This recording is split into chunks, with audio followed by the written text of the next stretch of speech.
یہ زندگی ہماری اللہ کی امانت ہے، وہ جب چاہے ہم سے لے لیں۔ موت برحق ہے، ایک دن ہم سب کو آنی ہے، اور وہ جہان اس جہان سے بہت بہتر ہے۔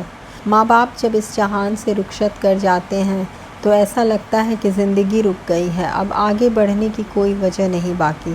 ہر سانس مشکل لگتی ہے، لیکن پھر بھی ہم جیتے ہیں۔ بعض اوقات ہم اللہ سے صبر مانگتے ہیں، لیکن زندگی کے اس مرحلے پر ہمارا وجود اس لائق بچتا ہی نہیں کہ ہم اس سے صبر مانگیں۔ یہ ہمت، یہ حوصلہ، یہ صبر میرا اللہ خود بن مانگے دیتا ہے۔ ان کے جانے کے بعد وہ ہماری زندگی کی ڈور کو تھام لیتا ہے، بن جاتا ہے ہمارا محافظ، ہمیں اپنے سائے میں لے لیتا ہے۔ جانتے ہو ماں باپ کہیں نہیں جاتے، کیونکہ وہ اپنا عکس، اپنی پرچھائی چھوڑ جاتے ہیں جن میں وہ ہمیشہ جھلکتے ہیں۔ وہ ہمارے اندر جیتے ہیں، ہماری مسکراہٹوں میں نظر آتے ہیں۔